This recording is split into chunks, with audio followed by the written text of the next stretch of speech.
The bath game. America में रहने वाली 14 साल की लारा के विंटर हॉलिडेज चल रहे थे, जिसमें वो रोज देर रात तक जागती थी। रात को टाइम पास करने के लिए वो रोज नए नए ऑनलाइन गेम्स ढूंढती थी और उन्हें रात भर खेला करती थी। एक रात ऐसे ही गेम ढूंढते ढूंढते उसे एक हॉरर गेम के बारे में पता चला, जिसका नाम था द बाथ गेम। उसने इस गेम के बारे में कभी नहीं सुना था और इसलिए वो इस गेम के बारे में बहुत एक्साइटेड हो गई। उस गेम के रूल्स बोल्ड लेटर्स में लिखे थे और उसके नीचे ये भी लिखा था कि ये गेम खत्म किए बिना अगर कोई प्लेयर छोड़ देता है तो उसे दारुमा सान नाम की एक बुरी आत्मा जिंदगी भर हॉन्ट करती रहेगी। लारा ने अपने मम्मी पापा के सोने का वेट किया और उनके सोते ही अपने रूम की खिड़की और दरवाजा लॉक कर लिया। गेम के फर्स्ट स्टेप के अकॉर्डिंग उसने अपने कपड़े उतारे और वॉशरूम में जाकर अपने बाथ टब को भरने लगी। उसने सारी लाइट्स बंद कर दी और अपनी आंखें बंद करके टैप की तरफ मुंह करके बाथटब के अंदर बैठ गई।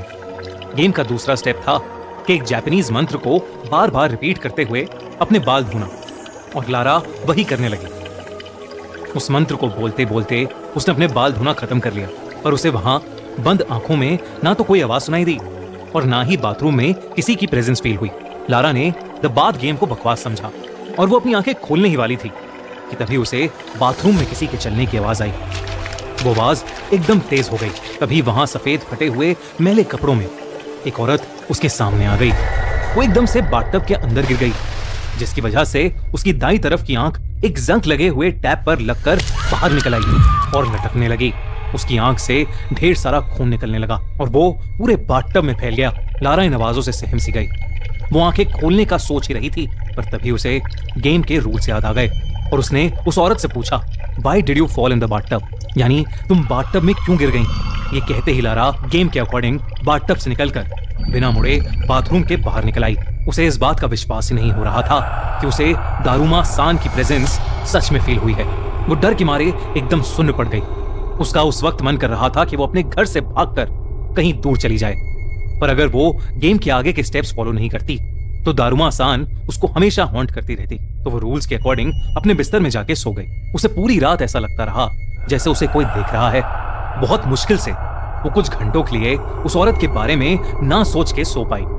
अगली सुबह थोड़ी सी नींद मिलने पर लारा का दिमाग रिफ्रेश हो गया और वो अपने नॉर्मल रूटीन पर लग गई। वो वॉशरूम गई, उसने खाना खाया, पर जैसे जैसे वो एक जगह से दूसरी जगह जाती गई अपने पीछे किसी के होने का एहसास होने लगा था। पर वो जब भी पीछे मुड़कर देखती तो वहां कोई नहीं होता था। उस दोपहर लारा की मॉम उसको शॉपिंग के लिए सुपरमार्केट ले गई। लारा को अब भी लग रहा था कि दारुमा सान उसका पीछा कर रही है और लारा को लगा कि वो घर के बाहर निकलने के बाद दारुमा सान से शायद सेफ हो जाएगी, पर पूरे रास्ते उसे वैसा ही लगता रहा जैसे कि कोई उसको फॉलो कर रहा है और उसको घूर रहा है। सुपरमार्केट में शॉपिंग करते हुए उसकी मॉम दूसरी रो में सीरियल्स लेने चली गई। लारा एक रो में घर के बाकी सामान की शॉपिंग कर रही थी जब उसे अपनी आंखों के कोने से एक औरत दिखाई दी। उसने फौरन पीछे मुड़कर देखा, लेकिन वहां फिर से कोई नहीं था। तभी लारा वापस आगे मुड़ी और उसका दिल दहल उठा। उसने अपने हाथ में सामान की जगह दारुमा सान का कटा हुआ सर पकड़ा हुआ था।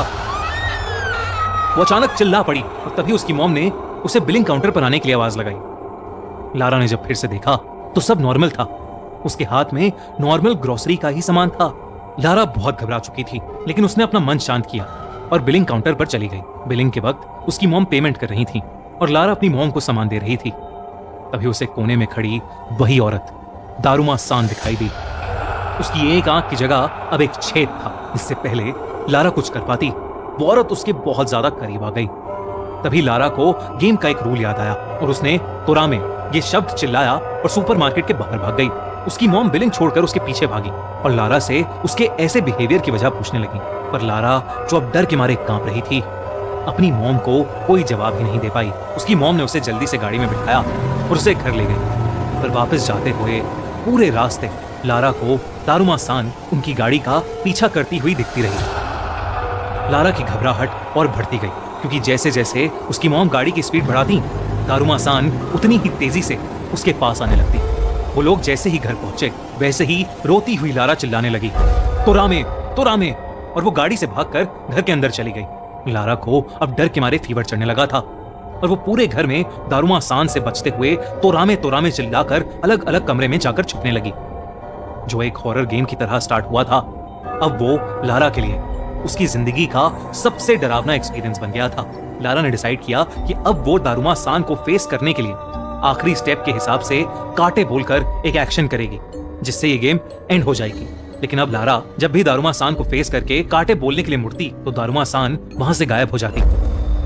लारा का सर अब डर से फटने लगा था और उसके पेरेंट्स से उसका ये पागलपन नहीं देखा जा रहा था। उन्होंने उसे नींद की दवाई दी और उसे बिस्तर पर लिटा दिया और उसके कमरे से वो तब तक नहीं गए जब तक वो सो नहीं गई। लारा की जब आंख खुली तो वो अपने बाथटब में थी। उसे अचानक लगा कि कोई उसे जकड़ रहा है और जब उसने पीछे देखा तो दारुमा सान ने अपने हाथों से उसे पकड़ रखा था और वो जोरों से हंस रही थी। लारा ने गेम को खत्म करने के लिए कांटे चिल्लाया। गेम के रूल्स के अकॉर्डिंग दारुमा सान की आत्मा वहां से गायब हो जानी चाहिए थी, लेकिन दारुमा सान और जोरों से हंसने लगी।